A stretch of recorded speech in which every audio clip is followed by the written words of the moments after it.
sometimes entrepreneurs are a little bit guilty of saying they've got 20 years experience, but actually they've got 1 year's experience 20 times.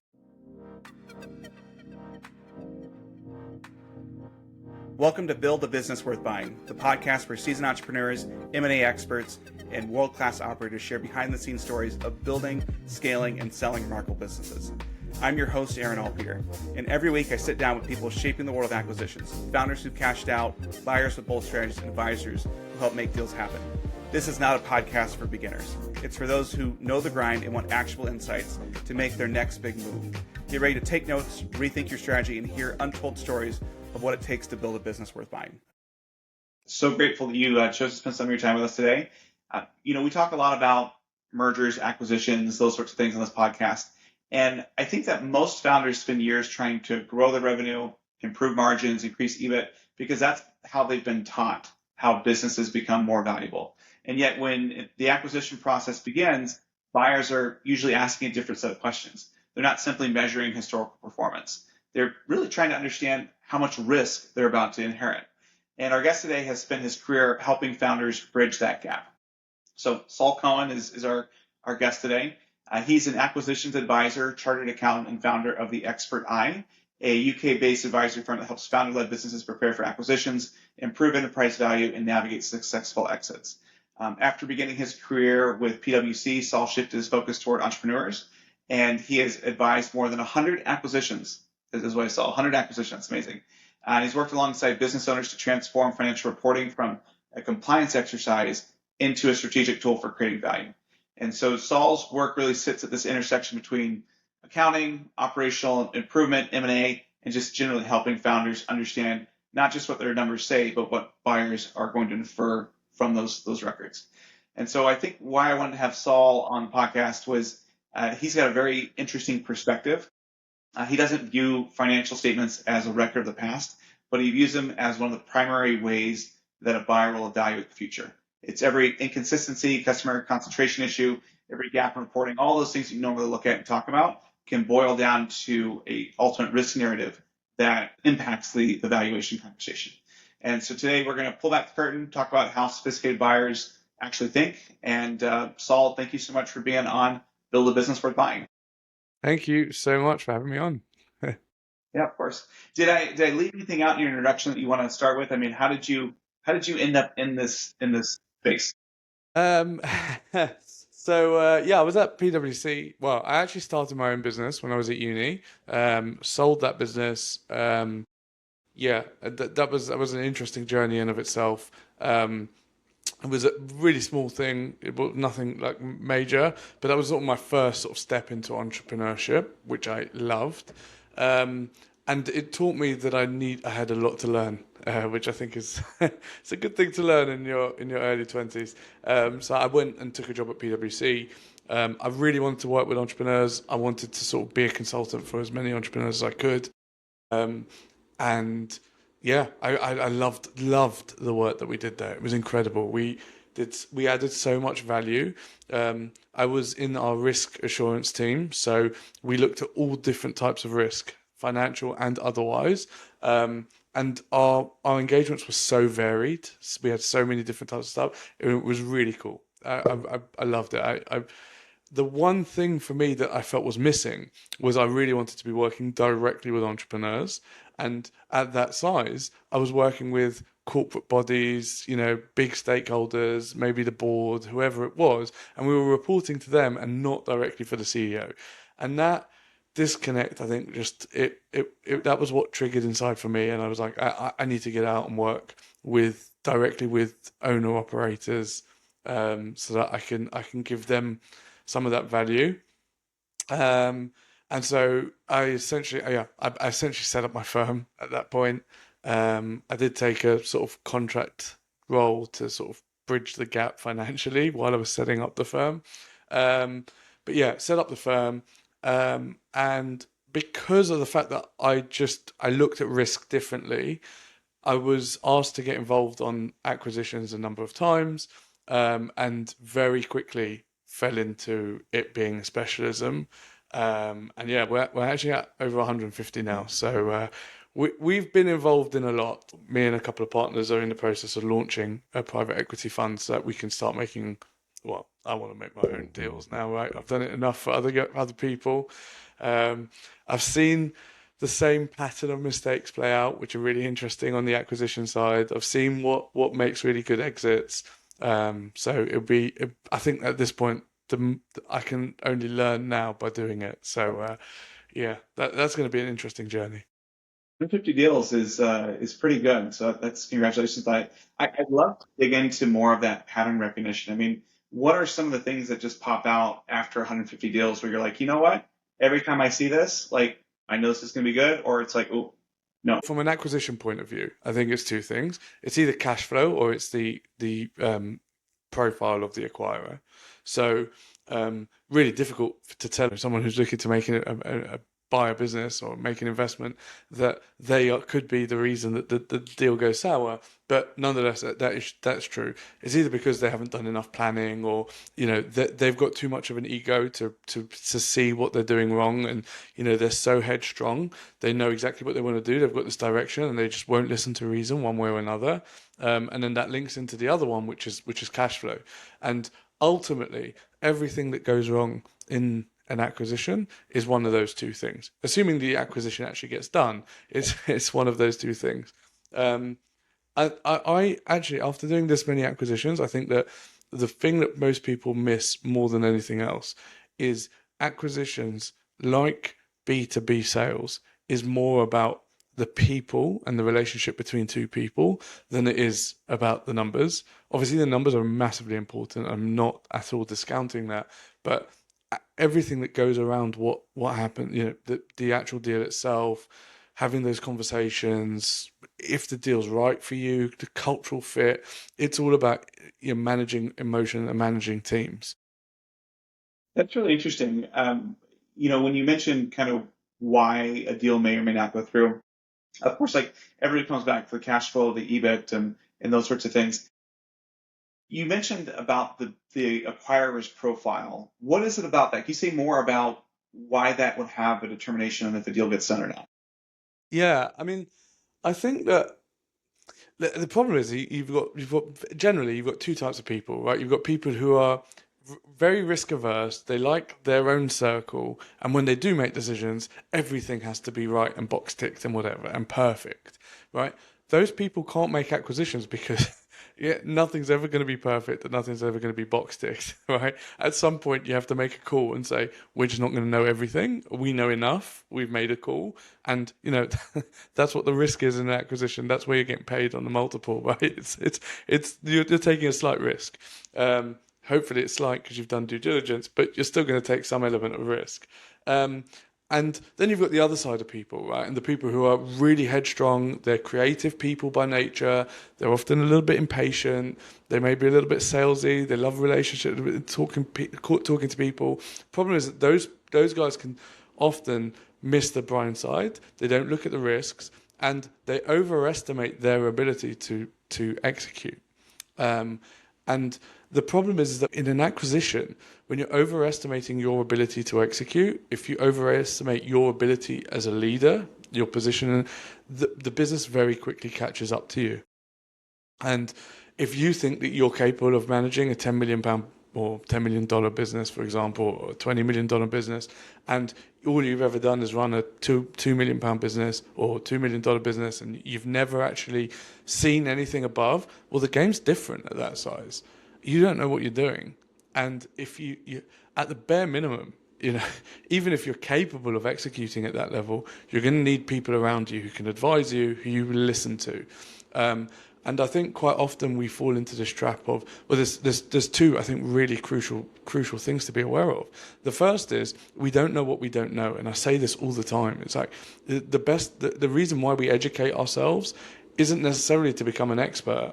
It's no one became an expert from doing a bit of research on Google or AI or reading books, whatever. But you do those things to build an understanding that is good enough to know where your limitations are, so that you can call in the right people at the right times, and you have enough knowledge to be able to hold the experts to account, right? And I think that's a really important piece, because I think people sometimes get that wrong. They think they're doing the research that they become an expert, um, you know, and I don't think that's right. Or even worse, they don't even do the research because they think they've learned it all by experience, which I'm sure they've learned. All entrepreneurs learn a ton by experience. I'll tell you, I've got a list the length of my arm of all the mistakes that I've made in running my business. But yeah, I mean, and we do learn. It's true, but I think you've got to know when is the right time to bring someone in, or ask a question.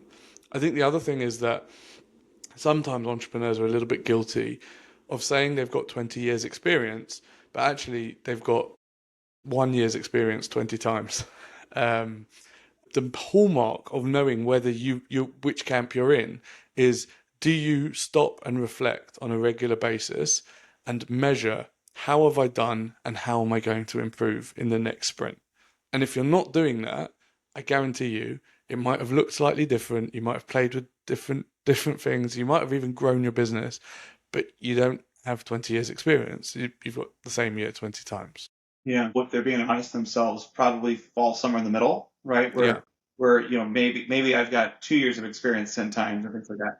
When it comes to being reflective and actually asking those questions and making plans, how do you see the best founders approaching that? Because I think anybody can sit down and do a 5 minute exercise like, oh yeah, I'd like to grow by 20% here, and I need to do this, I need to do that. But how do you actually turn that into a habit, a mentality that goes there? Because it's not just a one-time reflection; it's a period. It's a constant state of reflection, I think, is what you're getting at. Yeah, absolutely. I think that first of all, it needs to be outside of the business. My business coach advised me to do this once a month, and I've started advising all my clients to do the same. So I take a day out of the business. I go and work somewhere completely different, not at home, in a new environment, an environment that I really like. I have just general questions. What have I done well? What are my key wins? What are we not doing so well? What are my current biggest threats? What are my current biggest opportunities? Actually, none of that stuff is shocking to you. I don't think any of those questions will be shocking, but I think it's the fact that you're taking time out in a different environment to do it. I spend a day on it, and I make a plan for, okay, well, if I was an investor, what does my business look like right now? What would an investor think? Looking at my business as an investor, not as myself. It's why you've got to be in a new environment, so that you're not biased by other people coming in and or interrupted. Completely different place. And I think when you start doing that on a monthly basis, it's really funny because you don't realize how much we can achieve in a year. We tend to overestimate how much you will actually achieve in a month, and underestimate how much we can achieve in a year or 10. I'm definitely guilty of that myself. And I think that's the way you habitize it, by blocking it out in your diary and going somewhere else, and giving it a proper chunk of time. That's good advice. Regardless if you're a founder or you're just working in a business, that's a good life skill. Mm. I want to come back to what you said earlier about kind of EBIT, and I feel like a lot of founders will live and die by EBIT, and they say like this is the main crux of the valuation. Everything comes down to EBIT and what multiple I'm going to get. I read that elsewhere you've argued that it's almost backwards, and that when buyers first receive information about a business, they're really trying to understand, and EBIT is one element of understanding. What do people look at beyond EBIT? Right? Like, how do you really understand a business as an acquirer? Yeah, so let's think as an investor looking at your business. What are they actually buying? Right? What does an investor want when when they're buying a business? And for most businesses, let's say sub $1.5 million, below where private equity are starting to get involved, for most of those businesses, an investor is looking for positive cash flow, right? And so EBIT is obviously that's what it gets. That's the number, right? that's your positive cash flow balance. So it is an important metric. And knowing that and having confidence in that balance, so having clean financials, is absolutely the first step. That's a non-negotiable. However, there's another side to this, and that is the investor now wants to look at, well, what is the risk that I'm going to attach to that positive cash flow. So let's say they're making $500,000, you've got EBIT of $500,000, right? If I'm looking to buy your business, I'm saying, great. So Aaron, you've got $500,000. How do I know that that $500,000 in EBIT is going to recur in the next 5 years of my ownership? How risky is that $5 million or $500,000? Sorry. And what I do is I make a judgment on how risky that balance is, and I inversely will give you a multiple based on that risk that I'm attaching. Very arbitrary, because it's very hard to measure a lot of the risk management tools in a smaller business. So what we do is, just depending on size, we've got rough bands, and depending on our conversations, how comfortable I am in due diligence and the structure of the deal, you're going to get a valuation that's going to give you something that you're happy with. However, what they're actually looking for is what I've sort of put together a framework of the things that I think make up that multiple, that they make up that risk, or lack of it. And so that I could remember it, I gave it an acronym. So it's SCORE, right? SCORE. And the S is for systems. Very simply, they want to make sure that you've got good systems optimized in the business. Everyone knows what they're doing, how they're doing it. It's very clear, it's documented. You've got a new joiner coming in, people know what to do, they know the process. It doesn't operate. If you got run over by a bus and couldn't come in tomorrow, how would people know what to do? You've got good systems. The next one is commercials. And that's all about your sales, right? So what's your process for winning work? Again, if you, Aaron, are like you've got all the client relationships, then when you leave, how do I know that these people are going to stay loyal to the business? Worse, how do I know that we're going to get new work in? If we've got like customers and we then have a recurring model, how do I know that we've got repeat business? What's your pipeline look like? What's your process? What's your top of funnel look like? That funnel, by the way, it's important. That's an asset in your business. It might not show up on your balance sheet, but it's absolutely an asset. So that's the next thing, the commercial side, so your sales. Then you've got the organization itself, the people in your business, your team. Can they run the business without you? How much of an influence do you have? By the way, investors know that you are not replaceable in your business. You think you're replaceable. You're not, okay? Right? Every startup business has something called the founders, I call it founders like stardust, right? You're special. And almost every founder at some point in their journey will make the mistake of saying, I just need another one of me. Right? So I'm going to go out and look for another one of me. And they make this, it's beautiful because it's so humble, right? It's rooted in humility. They think that they're not unique at all. But actually, founders are incredibly unique. And successful founders, if you got over $1 million and you've been running for 10 years, you're the top 1%, by the way. Right? Like that's not a common thing. You think that it's normal because it might be normal in your world, but it's not. And so to find another one of you is impossible. And so investors know that. They know that you're going to lose a little bit of stardust. They're taking it on a different journey. They're accepting a little bit of that, but they want to make sure that you've replaced the pocket knife that is you with a portfolio of scalpels, right? And how have you done that? How have you built that? Again, remember, in a large company, say Coca-Cola, the biggest brand in Coca-Cola is the name Coca-Cola, right? So the biggest asset is the brand name Coca-Cola, right? Easy to put a value, well, not easy to put a valuation on it, but we can all know and see that that's a tangible value.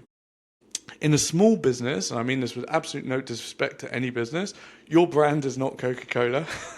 There's no asset. The biggest asset in your business, the biggest sole asset outside of your pipeline and your ability to generate new business without you is your team. And that's really important for you to be aware of. And then the next one is the R. So that's the regulatory environment. So what contracts do you have in place? How does that hold up? And then the last one is E. So that's exposure in your marketplace. So, for example, right now in all professional services, AI is a little bit of an exposure in that area. Investors are a little bit spooked. No one knows what's going to happen. And it caps the multiple in those areas. So the exposure to your industry, to your specific business, that will cap and bring down your multiple slightly.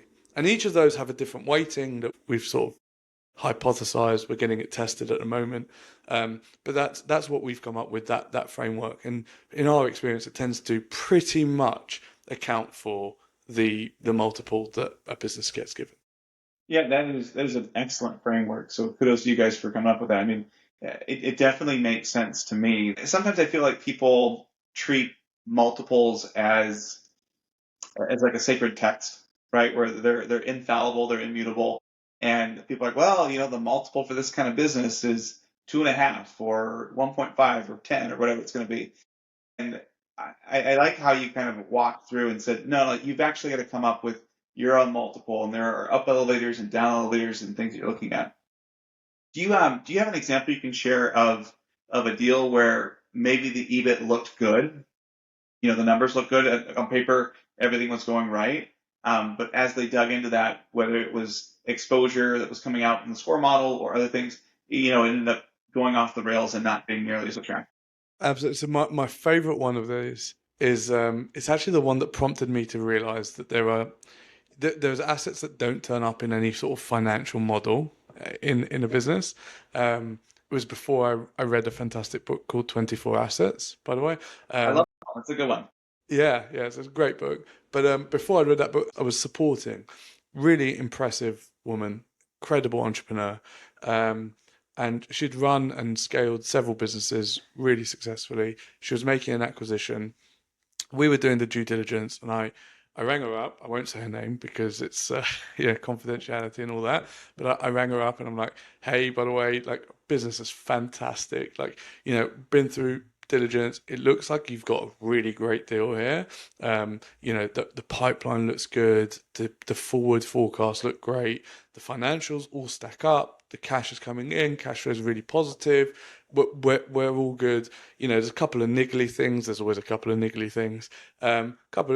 But we'll draft a couple of clauses in the SPA. Absolutely no problem. I don't think this is going to be an issue at all. And she's like, hey, yeah, no, thanks for calling. Really appreciate it. But I think we're terminating the deal. And I said, what? I was like, couldn't believe it. I was like, what do you mean? Like, why? And she said to me, she was like, I went in there last week on Thursday, and I can't get it out of my head. She was like, I went in there just like on a spot check to speak to like some of the senior guys. The owner wasn't there, and I just couldn't believe it. She's like, the culture is so toxic. She's like, there were 35 people in there. She was like, 2 of them are sleeping with each other. Everyone was like complaining about each other. It was like there were fights going on. She was, we take the owner right now is the only thing keeping this thing from falling apart. You take him out, the whole business is going to fall apart within 6 months. They're going to rip it to pieces, this team. She's like, the culture is that toxic. And I was like, wow, okay. Like, yeah, I hear that. You're absolutely right. And I didn't catch that on on any of the work that we did in due diligence. Yeah, right, exactly. It was not in the data room. It really made me think. It really, really, really made me sit down and be like, what's the value in my due diligence if we can't catch the risks for our clients? That's ultimately what we're trying to do, which is what made me sort of stop and think and go back and build out the model. But yeah, that deal really absolutely it hit home for me more than anything else. Yeah, that is a great illustration too. I mean, talk to so many people who kind of wonder what does the future look like in an AI first world, and I think that AI will be very good at crunching numbers, doing that sort of analysis, but that human element that you're talking about, which sounds like it's probably just as important, if not maybe a little bit more important than the numbers, is a key thing that I think will require judgment and experience and those sorts of things. What advice would you have for that owner if it was flipped in the other way in terms of like, it looks like they have done everything right, but the machine was dirty. Like, how do you go about and encourage them to actually fix it? Where would you start? Look, I think the owners often note the problems. Owners aren't stupid. They tend to have one of two problems. Um, One is, well, actually, sometimes they're buried their head in the sand. That absolutely is possible. Often does happen. Um, but sometimes I think, and I speak for myself when I've had this, is that sometimes the worst thing you can have is an employee who does most of it right, but terrible attitude. Um, and that's really difficult because it's always difficult. No one likes getting rid of someone, and definitely you hate getting rid of someone when sometimes people are good at their job. Sometimes the people, I've had accountants who are absolute fantastic accountants, really, really, really good, but just their attitude sucks. Right? They get off the phone with a client and they just, oh, I hate him, such a pain in the back. Like, that doesn't create an environment where you're adding value. Do you know what I mean? And it doesn't matter how much value you might have added on that call. The wider circle, the wider people aren't going to be happy working there, and it's really difficult. You just can't have that, and that is a really difficult decision for business owners to make. It's really, really hard. This is where it's easy to be a consultant and not actually there in the weeds. It's really easy as a consultant to say, you need to get rid and replace them. There are loads of people who are technically gifted. Attitude is what matters. But when you're there, and particularly if that person is protecting you as a technician, if you're like a technician and they're protecting you from doing all the stuff that you can't do or you don't have time for, whatever it is, then that's really difficult for you to turn around and say that this person's a linchpin. They're really good in their business in that business. Um, how do I replace that? They've got existing relationships. They've got X, Y, Z, whatever. And you can tell them that in every case where the person removes an employee like that, the business thrives. But they won't see it because there is such a big pain initially coming up. So I think culture is really, really difficult one. It's not something that changes overnight. It's not something that's doable to change overnight. I think it's the hardest one of all of the five to build. Um, it's the one that you're absolutely in control of that really takes the most amount of work. Yeah. Um, yeah, Yeah. I mean, absolutely. so interesting as you're talking through it, I'm just thinking about the hiring process. And if you just went off of what someone's experience was and what the resume or LinkedIn looks like, you would hire very differently than if you were hiring for culture and for fit and things like that. Yeah. And I know in our own business, we've really over-indexed on the culture side, and we want people who are personable and can engage and really good. I think sometimes I wouldn't necessarily say it's called a bad attitude. It's just like not the right fit. So they can be technically very, very good and just not the right fit from a mindset or a personality point. That can be very difficult to do. But I think that, we spend so much time thinking about culture and thinking about the right fit from an employee perspective. And yet when it comes to acquisitions, we don't really think about that a whole lot. And, I've seen a couple of acquisitions where the culture fit was not there, right? And those businesses end up being massive write-offs and very difficult and painful for everybody. You have this us versus them mentality. And so I think that, it is a huge element that most people probably don't give it its good due. And I think even if you ask that business owner, like, what's your culture like? They are probably going to look at it and say, oh, it's fine. It's good. Look at all these things that we've done and how we're able to do there. But culture isn't necessarily what you say. It's what you experience. It's what you do. It's what you Yeah. feel. And it sounds like, kudos to that potential acquirer who said, I'm just going to go in and check on things. Because that's really how you learn about culture. It's not necessarily a deck. No, absolutely. I really agree, and I've seen businesses get that wrong, and exactly as you say, it's really painful. It's not one that you want to be dealing with, and I think actually it's outside of cash flow. It's the number one. Well, therefore it's the number two reason. Number two reason that deals fail, or yeah, it's cultural fit. Particularly when you've got an existing business and you're trying to merge the two, and how do you do that? And getting the people right, I think that is the biggest leverage play that you can make, right? Is when you take on your first employee, you move from a sole trader to an entrepreneur. And you now are in the game of leverage because you're one to many. And you're doing that at bigger scale with acquisitions. And I personally, I think that the people part is the hardest, most undervalued, but actually the hardest part to get right because it's the thing that we can't really control as well, right? We can't really change other people. I can change a system, I can implement a system, I can get people to follow it. I can't change someone else to be better or to act a certain way if that's not them. You shared something 10 or 15 minutes ago that I absolutely loved. It talked about how an entrepreneur needs to replace themselves not only just with the single pocket knife that they are, but I think you said like drawer full of scalpels that are there.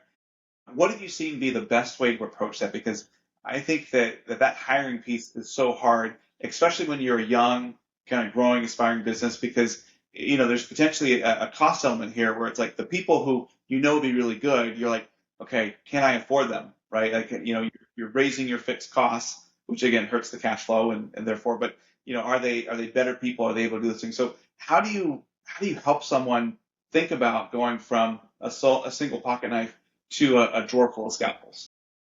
I think it depends if we're talking about management or below management.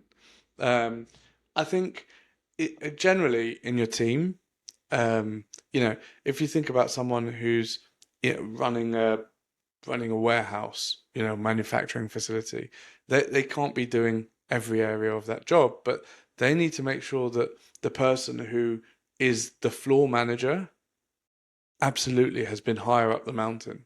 Absolutely, it just needs to be, and that's what the budget for that role has to be, because it's such a linchpin of that operation. And if that person is not the an A player, the whole business won't be an A star business. It just won't be because they are the linchpin. So I think every business has a different linchpin person.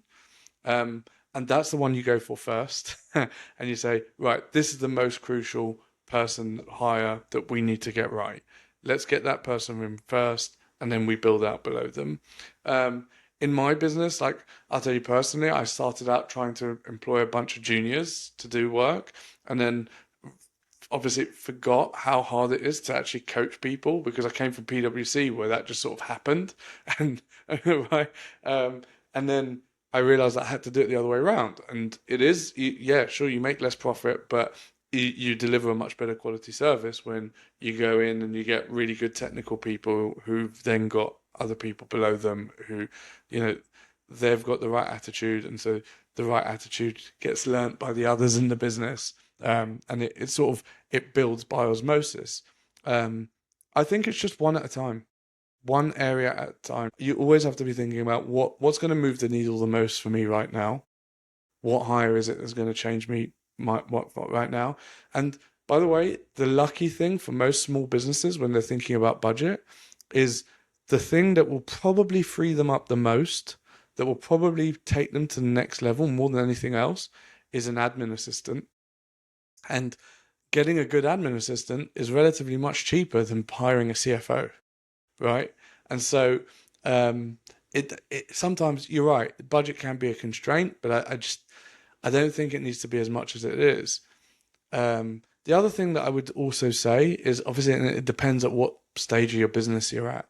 But if you're running a larger business, the difference between the mediocre budget and the A-star budget is it's not actually that big, right? Even if it's 10%, if you're thinking about that and extrapolating that out across your business, you could probably stomach that cost. And absolutely, you're going to want to make sure that you're getting an uplift on the value of that cost. Every employee should pay for themselves. I absolutely believe in that. I'm an accountant, right? You want to make sure you're seeing the return on investment. But I think that sometimes we get wrapped up a little bit too much in like let's contain costs because we want to protect what we have. But sometimes when you're looking to expand, you're looking to grow, it does require a bit of an investment. And do you need to monitor it? Yes. Will you get it right every time? Absolutely not. Ask me how I know.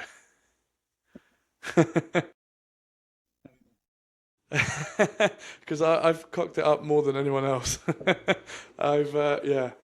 I used to keep a tracker because I thought it was fun of how much the wrong employee had cost me in my business, either through recruitment or wages that I should have been paying or lost clients or whatever it was.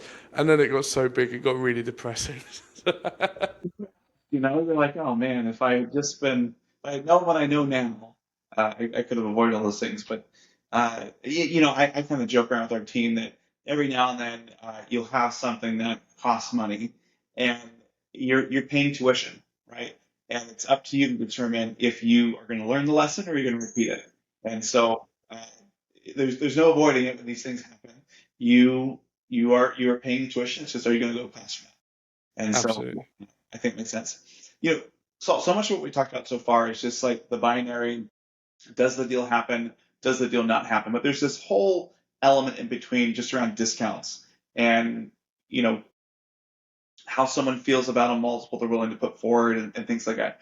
Can you talk to me a little bit about the most common types of discounts that that people will make when they're assessing risk that influence the multiple that they're willing to give, and what can a seller do to try to put them at ease and make that discount not as large as maybe it was initially?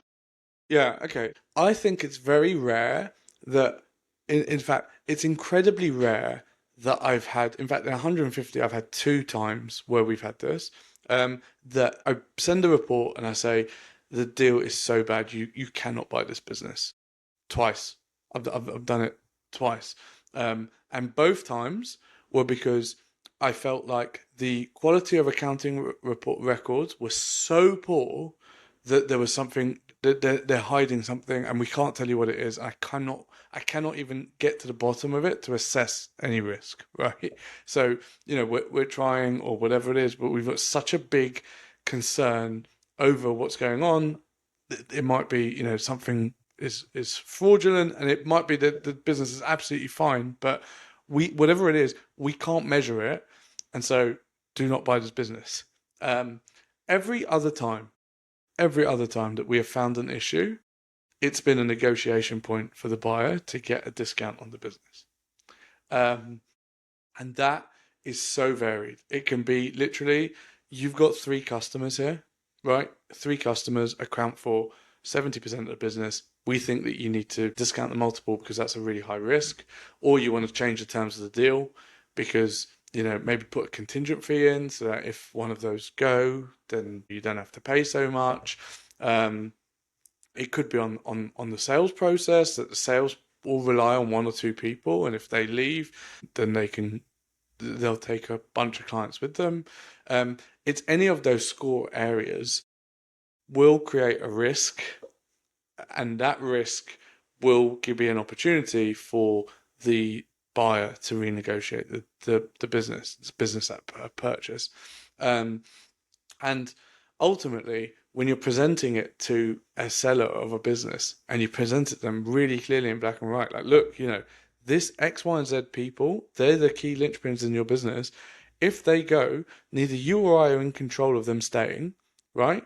Obviously, I'm going to do everything I can to keep them. You're going to do everything you can to encourage them to stay.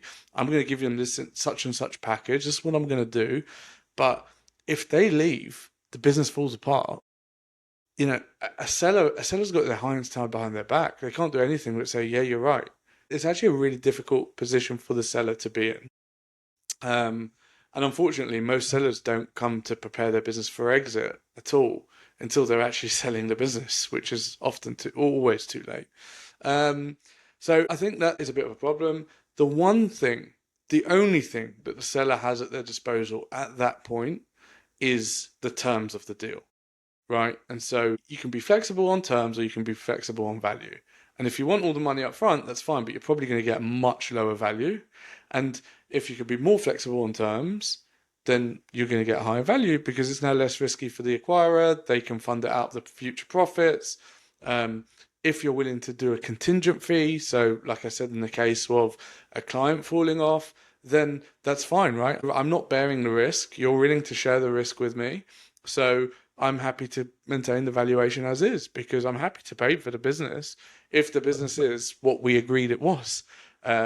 But if it's going to be that it loses these three customers or any one of these three customers, suddenly the whole business is much less profitable. I'm a lot less interested in owning it. But you're happy to shoulder some of that risk. Okay, we can still get the deal done. And I think it's that 9 times out of 10 at this level, people are all being reasonable. No one's trying to sort of pull the wool over your eyes. And I think if you could just think about it in those terms, so then often you can come up with some way to try and get the deal done at the term or in a way that you're still happy. It's really interesting because it's like, on the one hand, we talked about how important it is to get the team right and to get people and to elevate them and to get the right people that are there. On the other hand, it's like having too much dependency on those people is also a risk. And so, I would imagine that it's a better premium to have people not the founder who you're more dependent on, as opposed to just being, all based on the founder. But is there a certain size of the company or certain element of simplification that just makes it more palatable? Like I feel like there's got to be some sort of exit velocity where, whether it is 10 people or 50 people or 100 people, you start to go from individual heroics to more of a standardized process or just this inertia or culture that's there. What have you seen in terms of the right size to exit, where it is a durable business? There are fewer holes that an acquirer can poke into the story you put forward. I think from a seller's point of view, I think that's too much to worry about. And I'll tell you why, because I think obviously there's a size at which the whole game changes, right? Everything changes. The risk profile of the business becomes inherently less risky, almost not risky at all. It just needs to be run well. And that size happens to be the size that private equity start getting involved, right? Or your family offices are starting to be About involved. $10 million would be my guess. Right. Yeah, it's a little bit more. I think probably about 15, 10, 15. Obviously, the bigger a business is, the less risky it is. If you've got 100 employees, you're spreading your risk over 100 different people. Your sales team maybe got 5 to 10 people in it, depending on what you're doing. But obviously, that's inherently less risky than having a business of 25 people. But a business owner might not want that business. They might be in it for a lifestyle business. They want a really good lifestyle business that's going to give them everything that they need in their lifestyle. There's no reason that they have to go out and build that £100 million business or a $20 million business. It's just not necessary. It may not be necessary for them, and it may not be the journey that they want to be on. They just need to know that so that they can make other investments and they can plan for their retirement. And the wealth in the business, the value of the business, is just one of the assets in their own personal portfolios. So I wouldn't think about it too much from a seller's point of view. I do think they should think about the value. They should know it so that they can look, well, what does my retirement look like, and what am I going to do after, and can I do things to make my business more saleable? But at the level that we're operating at most commonly, so your SME businesses, really good businesses coming to be sold, they're always going to be an element of risk. That's why there's so much opportunity here. You're right. When you get to that sort of, and again, 1.5 million is inherently less risky than $500,000, and 5 million, 10 million profit is inherently less risky than 1.5. Do the multiple change above that? Actually, they don't change too much. It's just that they get different assets. The assets become so much more stronger. We got brands, we've got people assets. The assets in the business become so powerful themselves that the business can run whoever's there, and it almost runs itself. It's become something much bigger. But I think if you're going to have that from a seller's point of view, if that's not the journey you're on, don't try to build that. It's just going to be really painful. You're not going to enjoy it. It's going to be really difficult, and you're going to hate your life. I wouldn't ask that from the seller's point of view. I would say from the seller's point of view, the better question would be, based on the fact that I want X amount in my business, and employees, the more employees you have, the more different troubles you've got. So I want to cap it at a number that's comfortable for me, and maybe that's 25 or whatever. What's the best way to make my business as saleable as possible? And that, I think, is different. Because, look, at the end of the day, there's a big difference between the 3 times multiple and the 5 times multiple. And that's in of itself can be a life-changing number. From an acquirer's point of view, absolutely. Again, you do want to know that. But I think most acquirers of SME businesses know that they're inherently less risky and they're buying them because they're getting a good multiple and they want the upside, right? Um, and so I think if you're buying an SME business, that's part of the territory. No, that's so fascinating. When do you think that the owner founders need to kind of make that decision? Because it feels like, for at least in my experience, that you build a business pretty much the same way, whether you're building it as a lifestyle business or you're going to exit to another company, for about 80 to 85% of everything you do. But that last 10 to 15%, you do things differently, right? If it's a lifestyle business, it's all about keeping fixed costs as low as possible. It's about cash flowing. It's about those sorts of things. Whereas if you are building toward something that you're going to sell one day, you want redundancy. You want to be able to allow people to be developed and to leave and to not ruin the business, stuff like that. So it's inherently like a different element. What do you think is the right time for an owner to think about which path they're going to go down? Mm, And what are some of the indications of what they should do versus what they shouldn't do? okay. So I think as early as possible, start with the end in mind. When you're setting up, you should think about it. The next best time is today. Uh, you want to know, what do I really want in my life? I would question it. I'd say most business owners want flexibility and they want a good income. And funnily enough, I think that the flexibility is more likely to come from the lifestyle business. A performance business, as Daniel Priestley calls it, it's a different beast. Let's compare, for example, Uber to your standard sort of like local cab company, sort of taxi company, right? When they were setting up Uber, they knew this is going to be a different beast, right? That's the sort of environment where we're sleeping in the office, we're not leaving, it's proper startup hustle, and that startup hustle never really changes. We're going for fund round after round after round. We're raising money, we're never really leaving, we're in this for the long haul. We're going to go for a large exit at one day, and that's how we're going to make our money. Our wealth is going to be generated out of the sale of this company, all of our wealth, everything. We're going all in on this business. It's really difficult. From day one, you need to have really good contracts. You need to make sure you've taken really good legal advice. From day one, you need to make sure that when you're employing people, not necessarily day one, but as early as possible, you need to make sure you've got really good employment contracts. You've got A star players on your team because you know where you're going. You're going to a really different destination.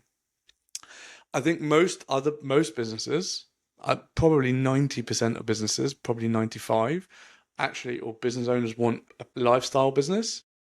Um, and they are much more similar to that sort of taxi company that's sort of maybe in a city and they're building it. It's much more stable. It's we don't maybe want a nice niche team, 10 people, maybe 15 people. It's going to operate really well. It's going to have really high profit per employee. You're still going to want to replace yourself. You're still going to want to take yourself out, de-risk the business. You want to do other things. But most of your investment, time, money, after a certain point in time in your life, once you've got the business to a certain level of success, most of your investment is going to be into other assets, right? Because this is now, you're optimizing your life for your lifestyle. And that might be you want to travel, you want to spend time with your kids, whatever it is for you. You want to optimize for your lifestyle. And so you you don't want to be dragged all in by investors and held accountable to other business owners. Wow, the worst thing that you can do for a business owner who's optimized for their business for their lifestyle is to give them a partial exit. Um, oh gosh, that is painful. I mean, it never ever works, never. And business owners, bless us, we are an optimistic bunch. And despite the fact that you say, I've never seen this work, they will always say, yeah, but I'm different for X, Y, and Z reason. But, again, if you're in a performance business and that's what you want, that's the journey that you're going for, you've accepted that already. You've accepted, I'm going to need to take on investment and that's part of my journey. You're not optimizing for your personal lifestyle, you're optimizing for your eventual exit. And you want to know that as early as possible. Absolutely as early as possible. That's interesting. I think that there's probably some misconceptions that are out there too, which is and maybe I'll just run past the ones that came to mind, and you can let me know if they're accurate or not. But one of them is that in a lifestyle business is hard to exit because of all the founder dependency and stuff like that one. And the second one is that if you raise money, you have to be a performance business. You can't be a lifestyle business. Do you agree with those, or is So it? the first, I definitely I don't agree. I've seen really good lifestyle business being sold, lifestyle really really good ones. I think one of the misconceptions that I always hear is, yeah, but I want to earn X amount a year, and you can't do that as a lifestyle business. I've seen lifestyle business owners earning a lot of money. Like I've seen I've seen really cool lifestyle businesses. Saw a guy, he was doing designs for all sorts of people, and he was making like 2.5 million in profit a year, like doing really really well. And he had a small team of guys behind him, really elite business. There is no cap on how much you can be. Well, I suppose there is a cap, but in terms of our conceivable profits, there isn't a cap on the size of your profits.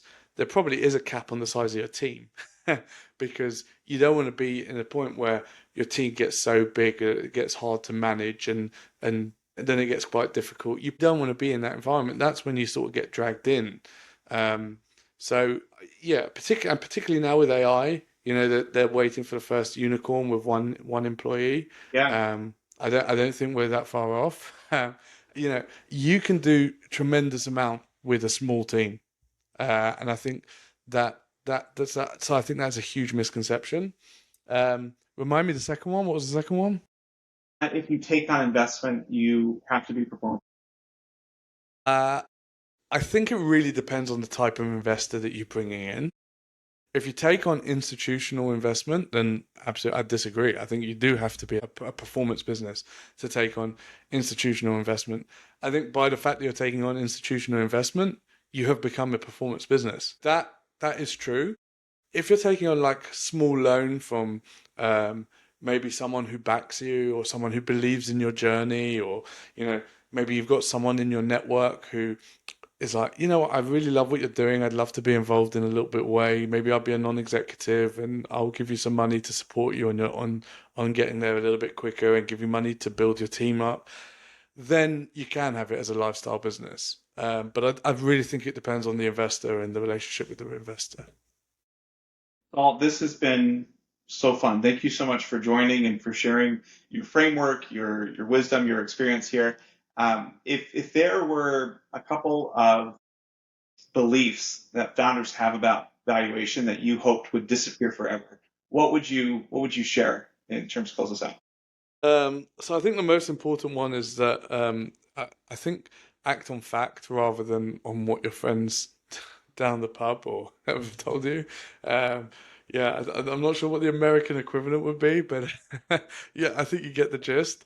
You know, don't just assume that the numbers are big. That to me is the biggest thing. Act on fact. Get a valuation more regularly. It doesn't have to be War and Peace. Doesn't have to be super expensive, but do it so that you've got a line in the sand. You can plan your investments, and you're actually being intentional about the way you build assets, and your business is one of those assets. I think to me that's the single biggest message that I can get out to the world as much as I can by being on podcasts and writing the book and whatever.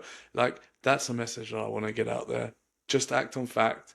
And if you're happy with your business valuation as it is, great. I'm so happy for you. That's incredible. But if you're not, as most people like they want to grow it, and most guys that we know, like now you can do something about it, right? Don't beat yourself up about it. It's way better that you know with 5 years left in the tank than you find out and you're about to exit and you're like, oh my gosh, how am I going to make my retirement work? And I think that's a real shame because I've seen that loads of times, and it's devastating. Well, Saul, thank you again for being on the podcast, and want to thank our listeners for tuning in. Please share this episode with someone you think who would benefit from it. I think there were a lot of great gems that were here. And until next time, good luck building.